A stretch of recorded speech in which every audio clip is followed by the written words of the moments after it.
Hi everybody, Rob here, back again with another video about my impressions, my early impressions, in particular of Dungeons & Dragons 5th edition. For those of you who've seen my previous videos, you'll know that I've been dealing with various aspects of the game.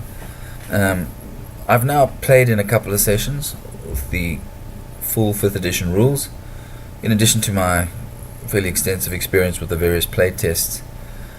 And I'm in a position to give you what I think is my view of the game system, the pros, the cons, and some of the things that I'm still not sure of.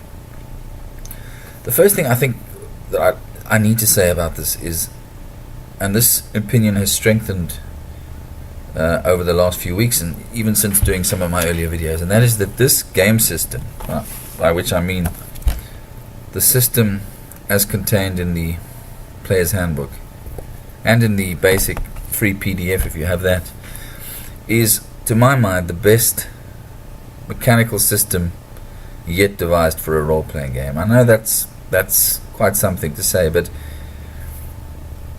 the real reason I say that is that this entire system, in other words, how to play this game, is contained in about 25 pages of book.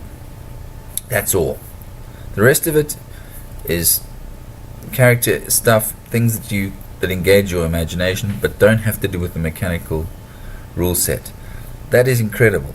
That is what I know many people have been asking for in role-playing games for a long time, and that is a simple system that's elegant enough to be able to be ported into various campaign settings, styles of play, etc. And that, I think, has been achieved. This system is clear, it's elegant, it is not over mathematical, and it is not what I consider to be the biggest problem with 3.5 D&D, which is this burgeoning of rule systems. So you had these incredible expansion of a rule system, and with each expansion more mechanical detail.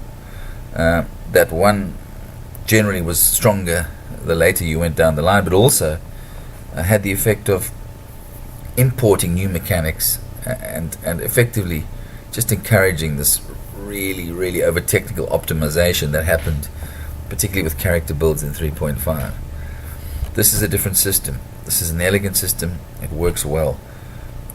What's more, the character generation is laid out, and I think the real test of any player's handbook for any version of a role-playing game is talking to people who've read it, and the first thing you hear from people is, I read this, I read the Warlock, now I really want to play a Warlock. And a number of people that I've heard in the last 3 weeks tell me suddenly, oh my god, I can play a Cthulhu-based Warlock. I mean, you could always, I suppose.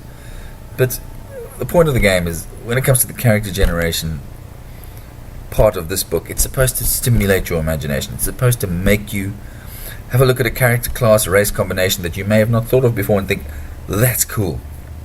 That's what I want to play, and this does this. I mean, I've probably, someone asked me, my next character, what am I going to make? And I'm like most players, I've got standards that I like to play. For example, I never play clerics, but I must say, having read this book, looking at the section on clerics, I'm tempted. Together with my usual necromancers, rogues, all these things that I like playing, and of course the fighter builds, which are fantastic. So I'm happy with that. I know there's been some criticism online and in some of the YouTube videos I've watched of the fact that this book has 2 or 3 or 4 variants in respect of each character class, and that they are not complete. In other words, that there are variants which we suspect will form part of Player's Handbook 2, Player's Handbook 3, some kind of splat book or something like that. I'm not that concerned about that fact. I do accept that is likely to happen. I suspect Player's Handbook 2 is going to contain variant subclasses for all the classes contained herein, and I'm happy with that, because I think, and the reason I say I'm happy with it, is that what you have here, to my mind, and I'm an individual, so you may disagree with me, but to my mind, the most archetypal of the subclass options. I may be wrong, but I suspect that the ones that will come out with Player's Handbook 2, or whatever the equivalent book is, are going to be more esoteric, slightly more specialized, and we'll show that these, and it applies differently to all the classes, but I suspect most of the archetypes in here are the general popular archetypes, and I'm happy with the ones that have been chosen. I'm happy with the quality of the book generally. I want to say something about the artwork because it's going to go to tie in with something else that I want to say later. And the artwork, if you saw my first video, you'll say, well, I expect the artwork to be good when Wizards of the Coast produces a D&D book. I do, and the artwork is good, technically very good. The artwork is very safe in this book. There's some very safe choices. I know you've got to move with the trends, and you've got to cater for modern thinking when it comes to, for example, how do I dress a female fighter? Sensible armor or not? This book is about sensible armor. This book is artistically very politically correct and very safe, and I can understand that. But it does lead to something else, and that's a worry I have, having now read the book, and that is that it's just a little bit vanilla. Now, that may be my personal aesthetic and my personal taste, and I understand that D&D wants to cater to a huge group of people and try and draw in disparate strands of gamers from the old grognards, first edition, to those who played D&D back in '74. And to that extent, you have to be fairly generic in the way you approach it from an artistic point of view and from a rules point of view. But I want to move on to what I consider to be negatives, and these negatives, you must take with a pinch of salt. You must understand that these are negatives that are going to not affect the fact that this will be my game of choice from now on. Definitely. So when I say negatives, bear in mind they're not negative enough to take me away from the game. So, what do I find negative? Well, as I've said, the rule system is great. Numerically, mathematically, ease of play, it is just the kind of system I and others were looking for. In other words, a system that will disappear when you play, a system that will become secondary to this collaborative, imaginative story that players and DMs create together. And that's really what you want. I know it's been said many times, but this idea that a good RPG system is one that disappears when you play, I think that nails it. This will do that, no problem. That having been said, I've already had a player in my group leave the group as a result of, among other things, what he perceives to be inadequacies in this book. And the inadequacies he's talking about are to do with spells. You will know that this book contains all the spells for the D&D game, and there are some trends that can be seen in the way the spells are dealt with.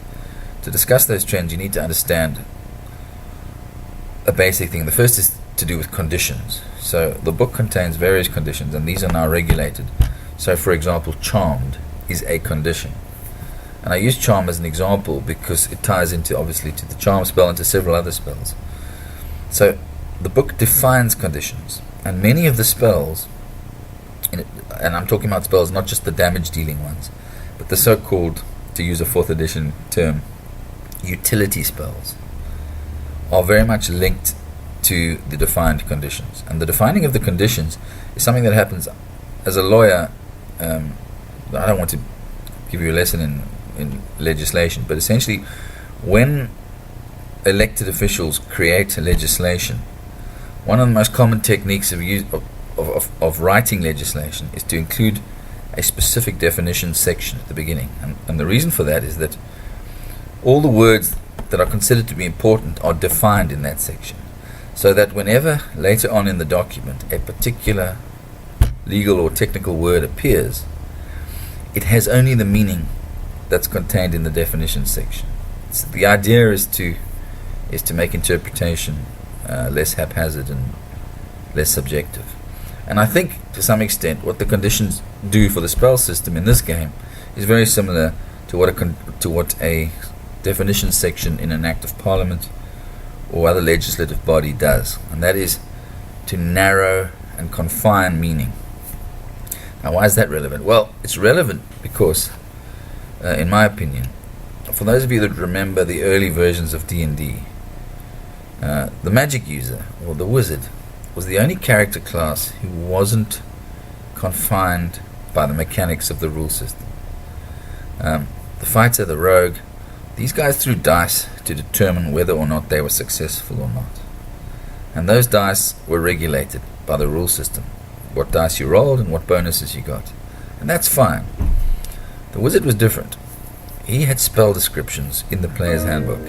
And those spell descriptions were often vague, probably not that well drafted, and allowed interpretation. And certainly my early experience of first edition AD&D was many debates between the players of the magic user classes and the dungeon master as to what could or couldn't be done with these spells. And of course what that did was create myriad of role-playing opportunities, some of them based on really silly technical interpretations of the spells. Now that the game designer, the modern game designer, will say, well, that's bad design, no more than that. And maybe it is, but it made it for a lot of fun at the gaming table. With this, we have better design of spells. Better in the sense they're more controlled, more refined, and more defined. And that means, of course, less opportunity for exploitation and for creative players and DMs to create really weird situations and gonzo events pertaining to spell descriptions. Is that a good or a bad thing? Well, I suppose it's subjective. Having been said, I want to speak about the charm spell. So, for example, whereas before, the charm spell said the target of the spell becomes your friend, won't harm itself, but will see you as a friendly creature and do things that you suggest to it. Now, that's all tied up in the charmed condition. And what the charmed condition says is, well, this creature sees you as a friend, but what it means is that in all social interaction rolls against the charmed target, the caster gets advantage. Alright? Now, some people have said to me, well, that's just another example of utility spells getting completely nerfed in this version. And maybe they have to some extent. But what that does, to my mind, as a dungeon master, is creates a wonderful role-playing opportunity. Because now, it's not a fire and forget situation. I've charmed it. It's charmed. Move on. Do some technical aspect to do with the game. Now, a good player of a wizard will want to interact and play through what it means when a monster or an NPC is charmed. Because the charm then is determined by what gets said between the two. And I think there's ample opportunity for role-playing in that context. And I hope that comes out.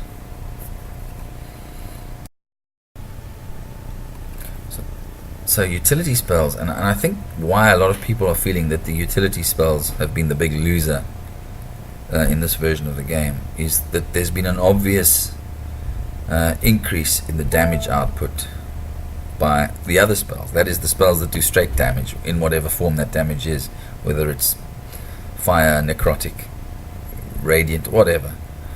And I think it's correct to say, if you read this book and you read the spell section, that those spells are considerably more powerful, certainly than they were in 4th edition, and probably than they were in 3.5 and even earlier versions. So the spells that have numerical damage output are very powerful.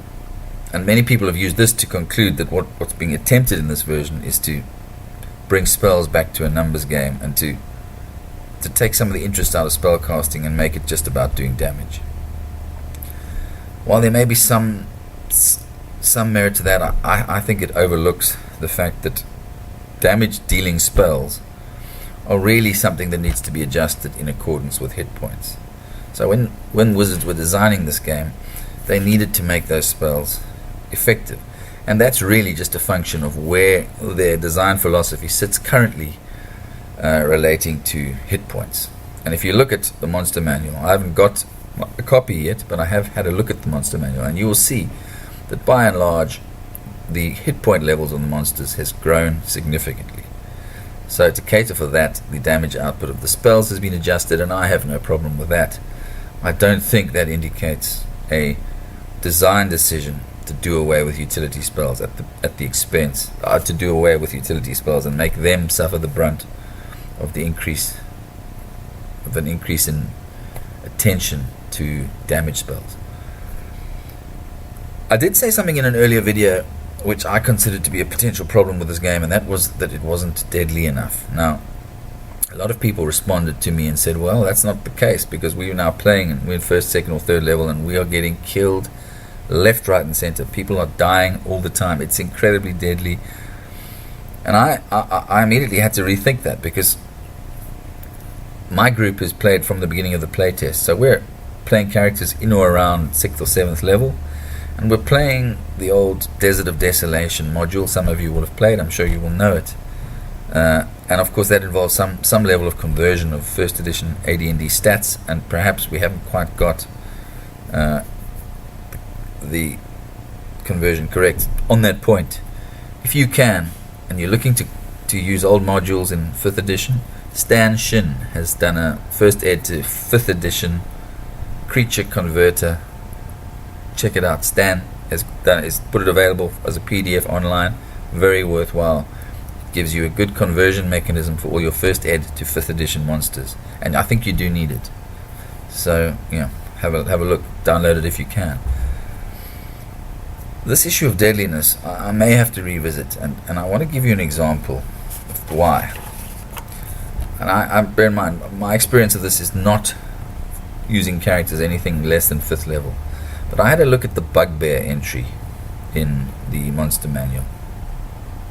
Now, bugbears traditionally are 3rd level creatures, and we all understand that. If you played D&D for long enough, you will understand that too, and you'll know what a bugbear is. It's a sort of ferocious, brutal, goblinoid creature.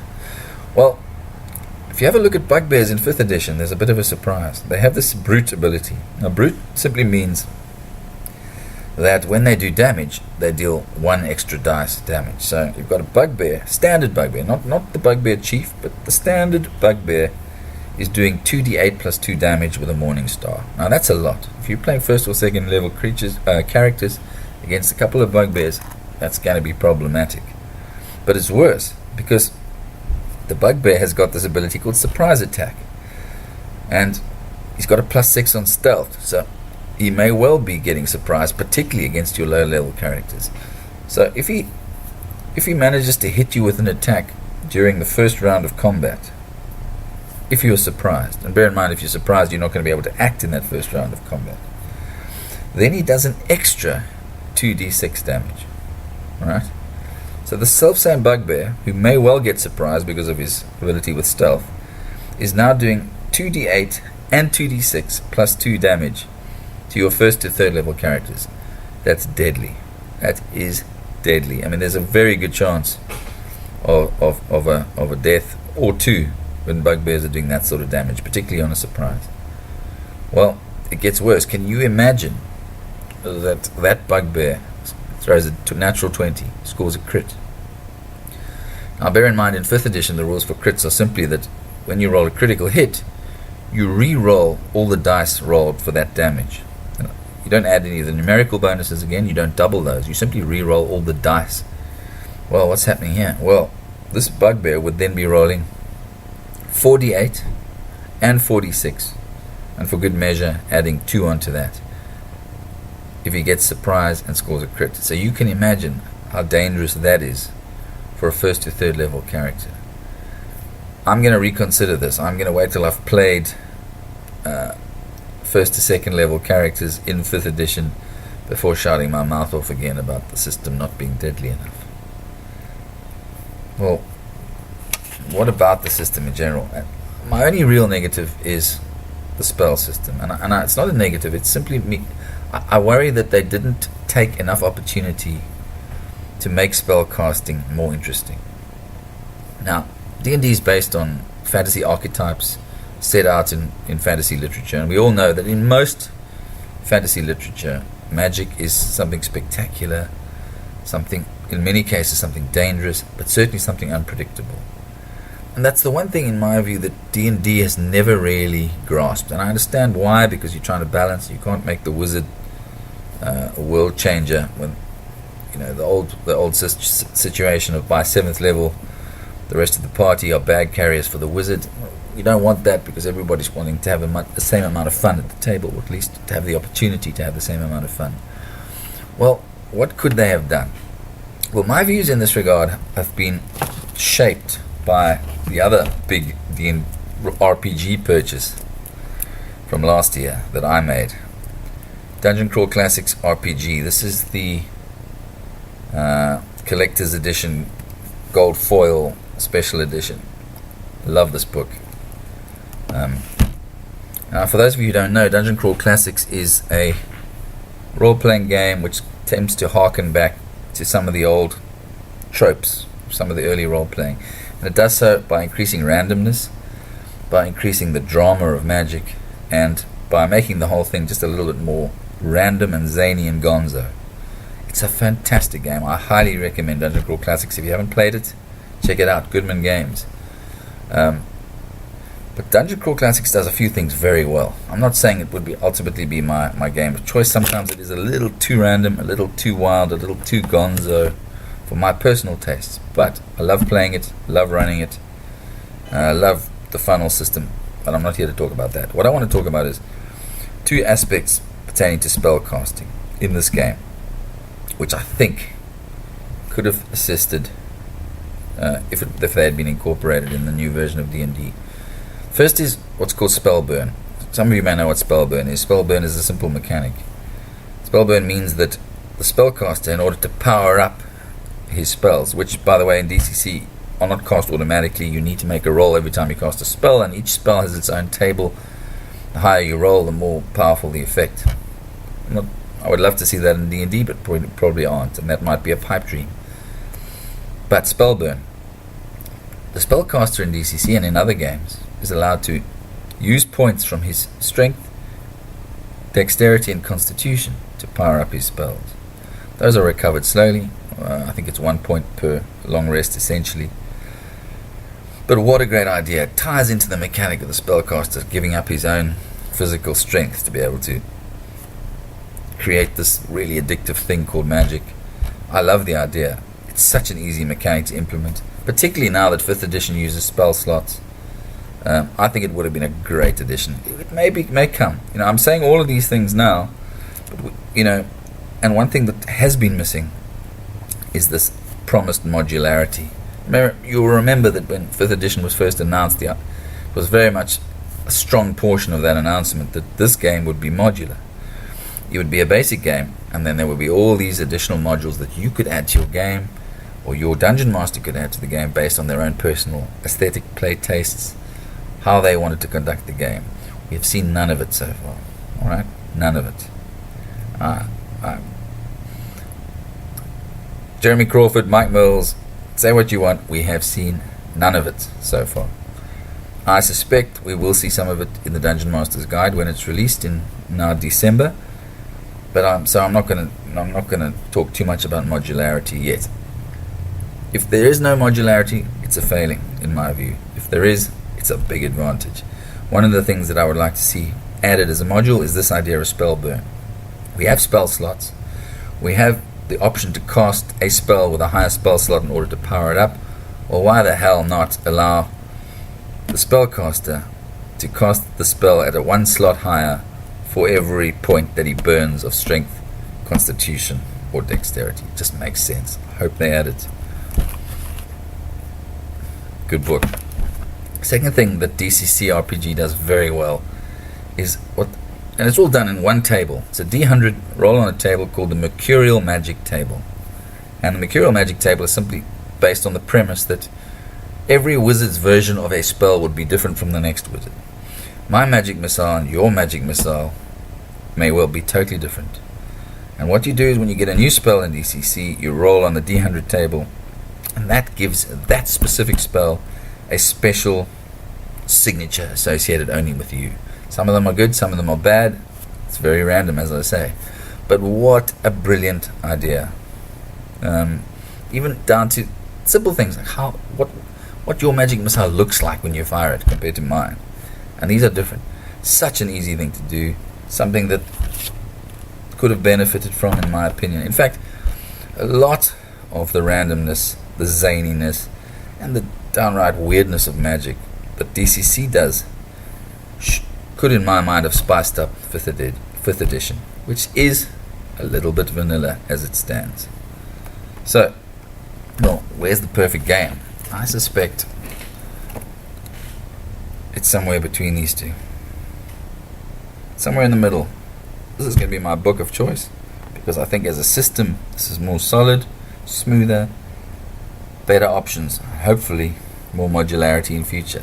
But I'm certainly going to implement these if this modularity doesn't come out of this or the Dungeon Master's Guide. Is D&D 5th edition the perfect system? It's probably not. I think as a mechanical system it's the best one yet. Does it lack things? Yes, it lacks things that make magic interesting in my mind. It lacks the danger of magic, not just to the targets but to the caster. It lacks the mystery of magic. It's all a little bit vanilla mechanical at this point. I'm hoping that gets changed. Anyway, those are my views. You may not agree with me. In fact, if you don't, make a comment. If you do, make a comment. But as always, enjoy your gaming. Hopefully in my next video I'll have a few more sessions of 5th edition under the belt and be able to give you a better idea of where I stand on the whole thing. Certainly, this is my system of choice.